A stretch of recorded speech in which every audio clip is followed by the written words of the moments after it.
Hello. I'm going to read a essay about British and American relations in the Victorian era and talk about the similarities between the countries and then bring it to the modern era a little bit and talk about why it'd be beneficial for the unification of the USA and Great Britain. So I'll start off with the essay. I have citations on my Medium, but I'll read the citations as I go along, so you guys like have a thorough understanding of where I'm getting my information from. Uh, I had like archives, old newspapers that were uploaded to the internet and stuff like that. So I'll proceed. Great Britain and the United States had a unique relationship in the 19th century, coming out of two wars with one another, one for American independence and the War of 1812 with less moral justification, based upon pride in land. In the mid 19th century, these two Atlantic powers impaired and repaired an old bond. In these changing times, the British started to grow morally and economically with their newfound Reformation and Industrial Revolution. However, in their own abolition of slavery, marked in 1833, one of their most profitable industries, the textile trade, was fueled by the antebellum South.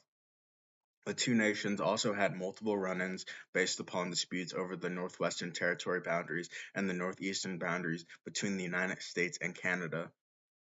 Yet in the mid-19th century, war between these two nations was not, desired.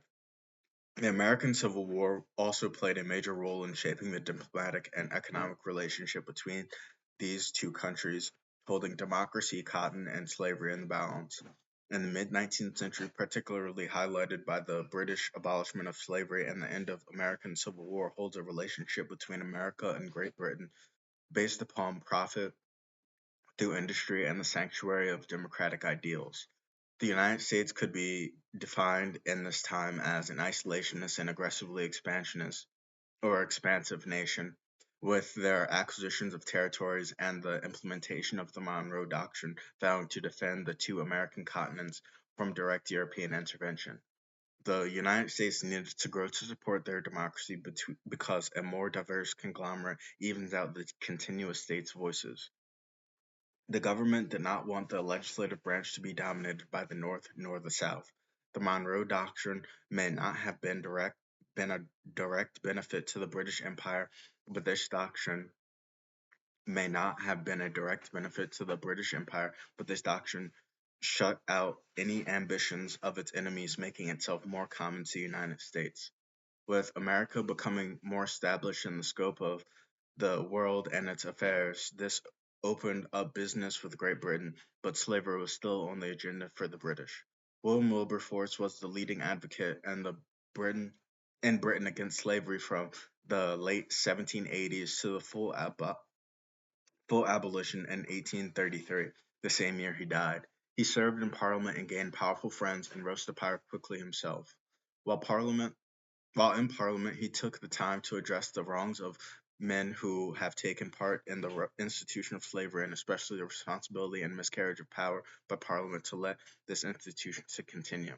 Wilberforce said in his address to Parliament, kicking off his public and professional attack against slavery, I mean not to accuse anyone, but to take the shame upon myself in common, indeed, with the whole Parliament of Great Britain, for having suffered this horrid trade to be carried on under their authority. We all we all are guilty. William Wilberforce had a close tie with William Pitt, the Prime Minister at the time, who encouraged him to take up the fight against slavery. Wilberforce was a man of many vices, one could say, but in a religious awakening, much like the general fervor sweeping through America and the UK and the early to mid 19th century, he became more sympathetic to the plights of slavery. Spearheading the final push for full abolishment, he was part of the Society for Gradual Abolition and Anti-Slavery Society, and it's just William Wilberforce abolition speech retrieved November 11th, 2015. That's when I got it, and it's from the TrumanLibrary.org. Um, he was the head of the anti-slavery party in Parliament and gave the reins to Thomas Buxton to complete the fight against slavery formally in Parliament. Buxton was a man of perseverance. In 1833, obtained and presented 400 petitions to Parliament, some with tens of thousands of signatures. This represents the sentiment all across the British Empire that slavery was unwanted.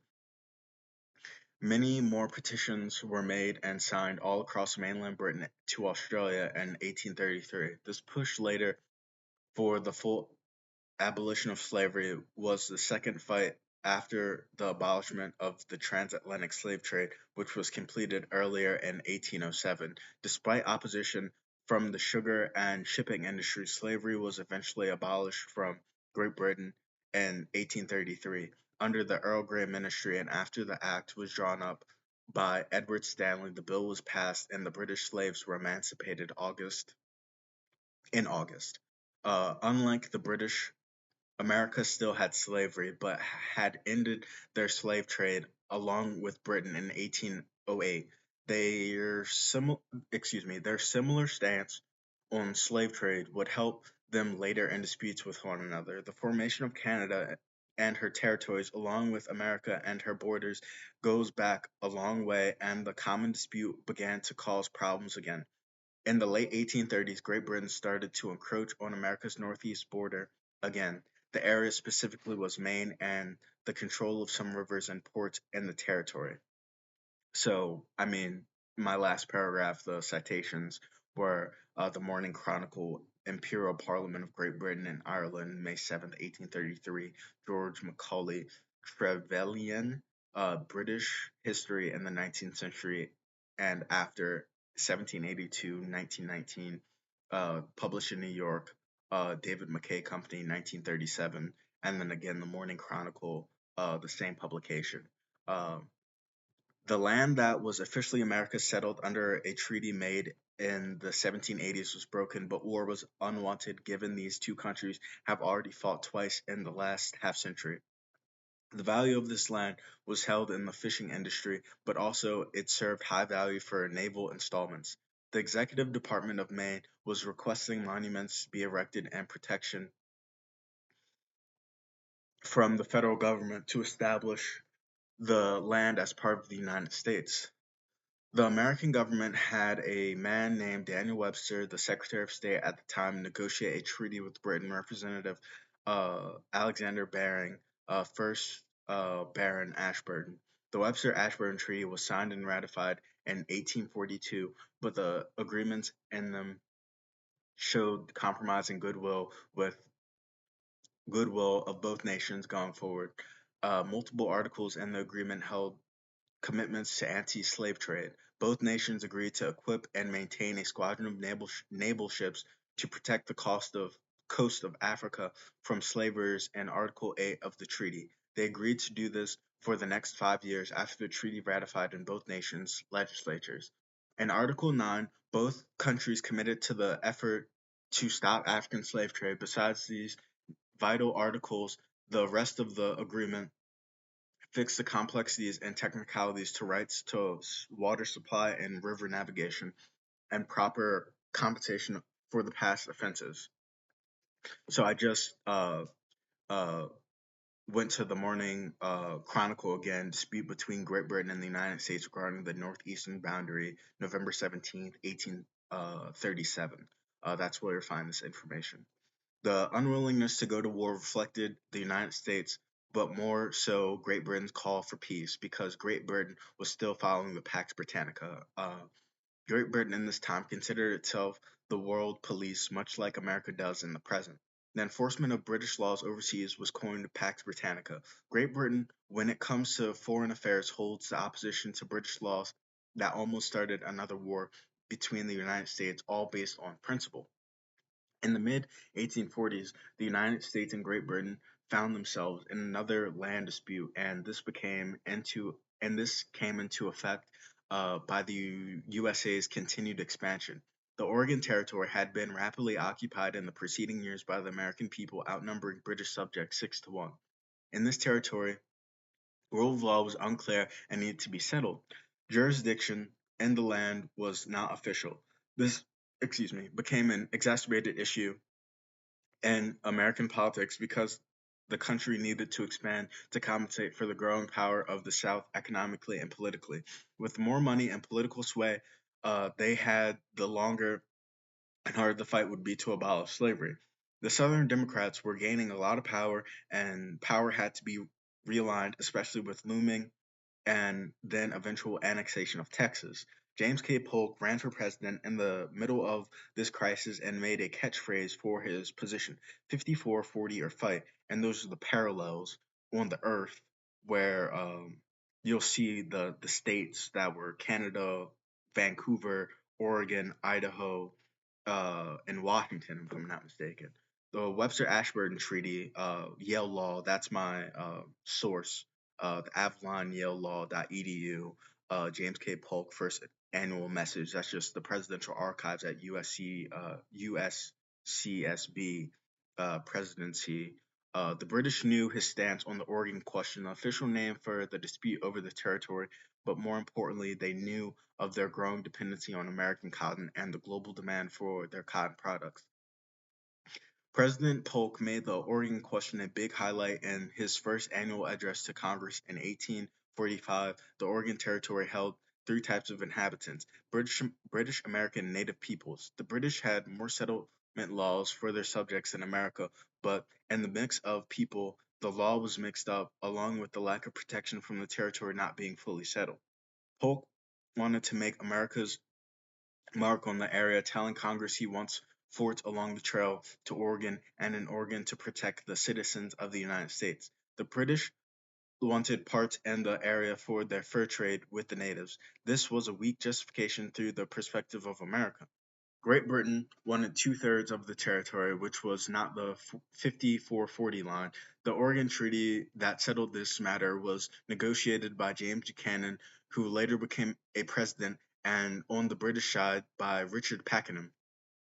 The British did not want to default to war because of the strong economic relationship based upon their import of American cotton, and the United States did not want to fight either despite Polk's campaign advertisements. The United States was playing a high hand with more inhabitants in the area and economic leverage, but Britain desired access to the Columbia to other waterways in the area.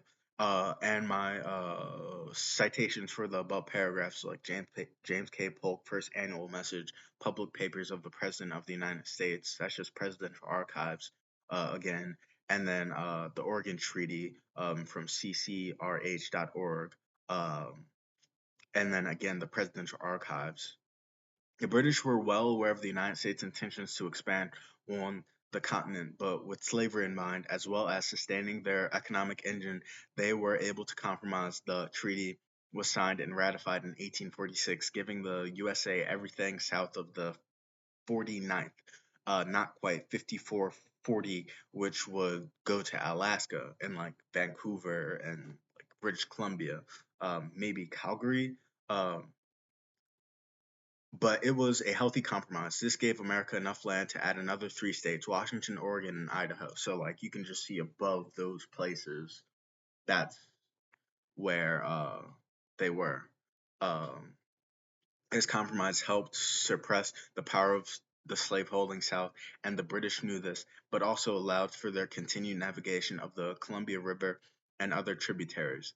The democracy in the United States and the constitutional monarchy of Great Britain have progressively cooled their tempers down from historical differences and have seemed to be able to manage themselves peacefully with one another. This peace has been bred from the economic ties that the two countries have been able to make in the beginning of America's Industrial Revolution, but fueled from the heart and height of Britain's.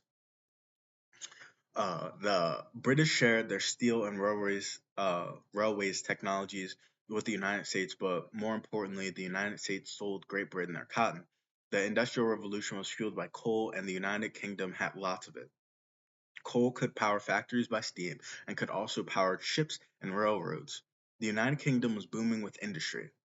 So, again, my citations: Glasgow Herald, the Oregon Negotiations, January 2nd, 1816, and Hyde Francis, Great Britain and Her World, 1750-1914, Essays in Honor of W.O. Henderson. The shipping industry became safer and faster in the wake of the steam engine. With this new innovation, communication and commerce became faster and more efficient, but bred more competition. With the growing market for Atlantic travel, agreements had to be made more amongst businesses to steer competition in the right way. The Cunard and North American steamship agreements were made for the mailing companies that were connecting major northeastern cities with like Boston and New York to London and Manchester. The seas were also much faster due to British dedication to secure the seas of piracy. This was able to foster economic gain through security. Besides the advancement in shipping industries, the laying of the Atlantic cable made it possible for communication of the two nations to happen more efficiently.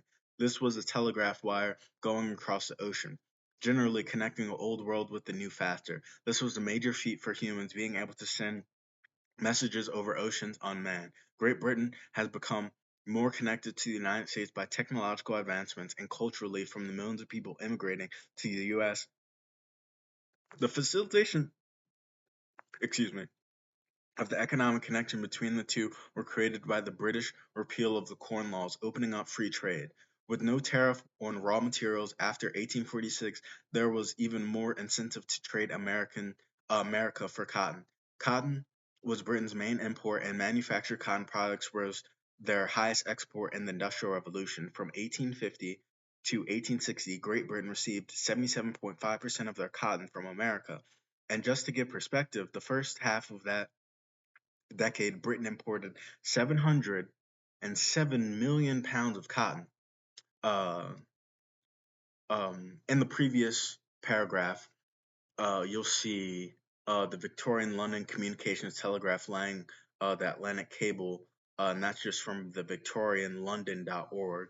Um, in 1860, it was estimated that one quarter of the English working class worked in cotton and textile mills. So come on, like we're like this.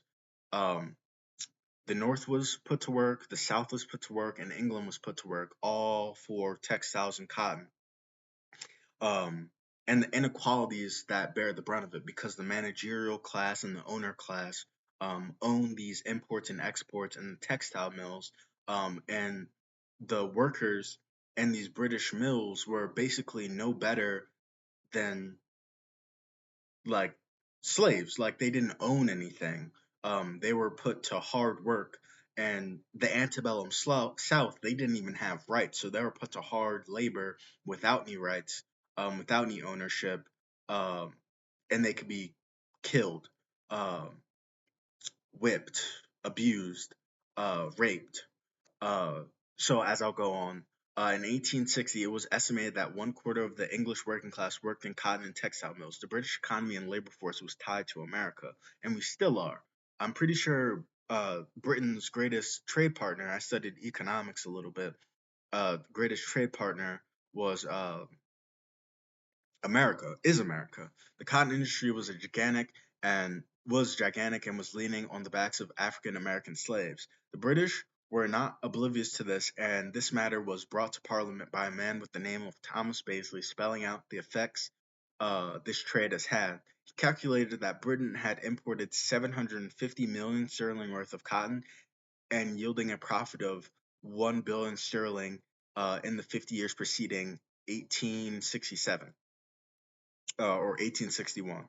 Uh, there was just an error in there. But I mean, that's just negligible after 50 years or so. But that's a $20 billion in modern silver terms. But with inflation, that's probably closer to hundreds of billions of dollars. And with lack of ownership and investment, probably comes to a few $1 trillion lost in the African American community because we are not immigrants. We are uh, posterity of liberated slaves. Uh, the British are stuck between their moral values and the newfound lifestyle of Victorian society. The British were able to provide themselves as sympathetic to the African race after 1833, but in the light of American Civil War, their practices are coming to light. That was a little redundant. The American Civil War was preceded by an unprecedented surplus of cotton, which the British companies were smart enough to buy up and hold in stock. They held hundreds of thousands of bales of cotton. the war broke out and the North cut off the southern Confederate ports. So the British were cut off from the primary import and export. Both sides knew that they got British support, but if they got British support, it would raise and almost assure their chances of winning. While the British were still holding to their neutral position, officially, of course, had sides within their shores. And I go on to uh, cite KB Smelly, Great Britain since 1688, University of Michigan, 1962. Also, the Daily News, London, England, Wednesday, February 29th, 1860. That's where I got the British import and export cotton and silver sterling metrics. Glasgow Herald, by the arrival of Royal Mail steamship Persia, we have intelligence from the New York till the 28th, 1861, September 9th. That's just like uh, for the above paragraph. The higher aristocracy, especially those whose wealth was tied to the textile industry, pushed for Southern support, while others, including the working class, despite their economic interests, supported the North more often than not. The major supporter antagonist and the endeavor in Britain would be the cotton lords, who had cut wages and cut jobs in the time of low supply to prepare for the rise in cost that would lower the demand. This went against the working class interest economically because of how many people were employed by the textile mills. The relationship they had with relatives in the North who immigrated to the United States swayed their public opinion more often than not. In this time, there were thousands of immigrants coming to America from Britain. The cotton from America was extremely cheaper than that of Egypt and India for clear reasons. So the import of cotton was slowed, but the demand in fact rose in this time because they were still supplying cheap demand from the old stockpile. The stockpile was due to deplete fully February 1862. That's the middle of the Civil War. With no end in sight, the South became desperate, especially with food and money being cut off. The South sent diplomats John Slidell, um, and James Mason to France and England to try to sway both or either government to support them. While arriving in England, the Confederate diplomats were captured by the Union forces. This became a problem because of the offense it showed to the British, as if the North did not trust their general neutral position. The British had a stake in both sides, but they considered best to stay neutral because democracy was still in experiment, but also economic gain. Um, Again, I'll uh, cite Glasgow Herald, September 9th, 1861, Daily News, February 29th, 1860. The British wanted to see if democracy could survive without their support. This problem was considered the Trent Affair, since it took place on the Trent, a ship. Also, shout out Liverpool, Trent Alexander Arnold. That's just word association, but I thought that was cool. The British and America's relationship was filled with economic prosperity, giving them an environment to ease previous tensions. They fed off each other in the midst of their industrial revolutions. This relationship is essential to analyze because of the ripple effect it has had in the world. The textile and steel industries were the first inklings of globalization paired with industry. These two countries were able to pair up and drive world economics to their directions, even though it came to contradict their moral standings. Um, and we can see that today with immigration, whether it's like Pakistanis, Indians with H-1B visas, or like Mexicans, like in illegal immigration. That's like our like new moral migrant uh, wage economic question. Um, these two compromised for slavery's abolishment without the destruction of the United States. This gave more faith in democracy and made it more legitimate in the world around it. These great nations were able to settle the boundaries of their domains, keeping long-standing peace. It also essential to acknowledge that the pair have bonded almost inseparably in terms of economics and still heavily affect one another. And we saw that with the evidence of World War I, World War II, NATO, um, continued trade, like I previously mentioned, um, between the two nations. Um, with economic and heritage ties, these two nations became natural allies. So that's where I'll stop the essay, and I just have citations that I've already read throughout the essay. But now I'll start my argument is to say if we have these close ties and Britain has basically essentially made it very difficult for slavery to continue in the Americas, it is my duty in the historical terms to say they scratch my back, I scratch your back. The British people live in an Orwellian society. You can be jailed for annoying people or offending people online. They don't have freedom of speech online. Um, they have CCTVs everywhere. They live in a hyper surveillance state that's probably even more stated with infiltration online and data privacy and stuff like that. Um, and we're tied economically. I've spent two two days there, um, one night there, and I traveled from London to Dover to Calais, France.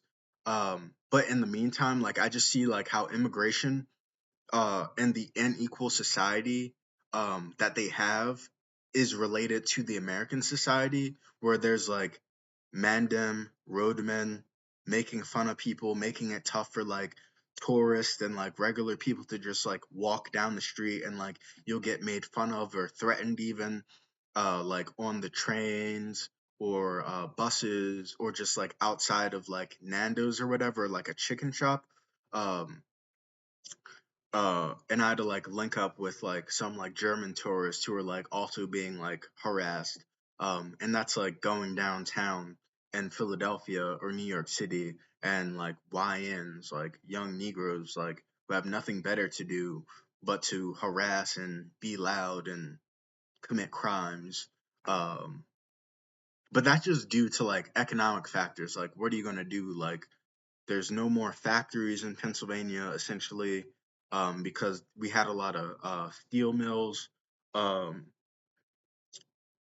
uh, and besides like liberating uh, Great Britain to be like another United States um, state or territory, which would need to be ratified in both uh, Parliament and Congress or by force, which I don't think force would actually happen, but we would need a political movement where Parliament just has a majority, Congress has a majority.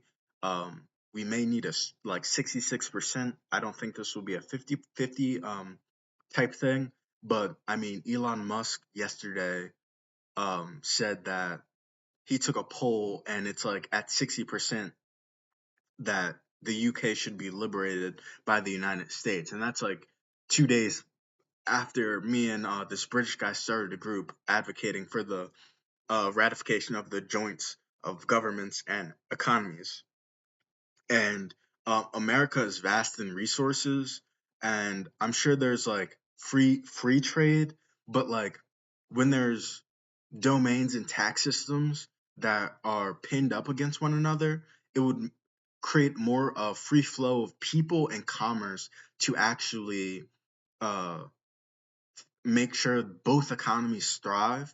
And in terms of defense, um, it would solidify America's presence, um, not in like terms of like just military might, but also like intelligence. Um, and I think like immigration because America is very like anti-Islam after 9/11, but like basically since forever, like we don't have like a strong Muslim population outside of Dearborn, Michigan or Philadelphia, Pennsylvania.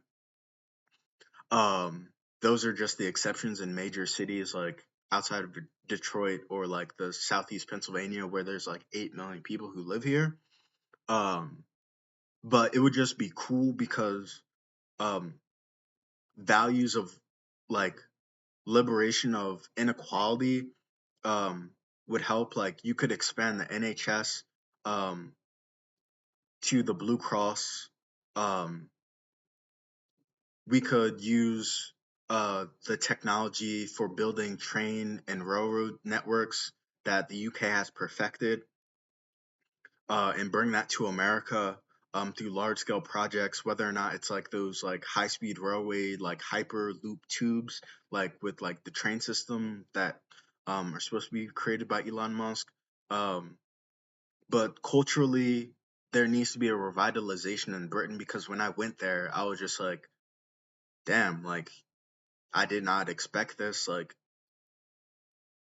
I mean, sure, there's like pubs and a lot of museums and history, but when you just walk on the streets, like there's just a vibe where like people don't really feel like it just feels like a welfare state where like you're there midday in the middle of the week and like it's packed, no one's at work. And I'm sure people work, like there's 60, 70 million people who live there or whatever, maybe 50 million people who live there. But like people are just like doing whatever. And America isn't really like that. Like there's like people like working hard all the time. And I think that's why they have less inequality, but that's stifled by innovation. And America could bring innovation and they could bring um, more morals because they've had more morals in us over the last like 200 years. And I think the cultural influence of Great Britain would help America with the prison industrial complex because we would just have a whole new group of white people who are probably a lot less racist and would help the political system with like enhancing education, uh, enhancing just like the ideas of like discrimination because Great Britain has like mastered migration with Jamaica and West Africa, where there's like you don't hear about West African and Jamaican gang rapists. So uh, I'll just say racially, we need to come together. We need to find peace. This is more important than reparations because um, we are free here in America, but economically, we need the financing of London. Um, and the countryside and London need the development with American resources because we have the West, which is completely untapped, or the South, which is um, still could be a major vital uh, place. Like I'm preparing to be a farmer. I'm preparing to actually grow cotton and get back to my roots and get paid for it. But I also want to like have a vineyard, and that's just something about me. My name is Richard Abram Austin the second. Uh, I was expelled from Temple University um, uh, for just random reasons. Uh, I just want to find a movement to latch onto that to find purpose, to find meaning. And there's like a handful of people online who believe that it would be beneficial for both nations to just join together and to expand, especially since China and Russia are gearing up to, attack um, our allies like Taiwan and Ukraine and things like that. But there's precedents for it, like NATO, um, free trade agreements, the corn laws, like I previously mentioned. It's just time to come together. We speak English. We have common cultural significance, like the Magna Carta, the Constitution, uh, human rights, civil rights, um, racial equality. Britain founded these things before Americans could, but America has innovations and money that Britain needs. Um, So that's it from me. Thank you for listening if you made it to the end. Um, this is UK, USA, and we're going to just talk about how to, in the coming months and years, under the Trump presidency, maybe getting to the point of making another state or combining some sort of unification where there's um, some sort of freedom of movement, like education, housing, um, stuff like that. Uh, so here we go.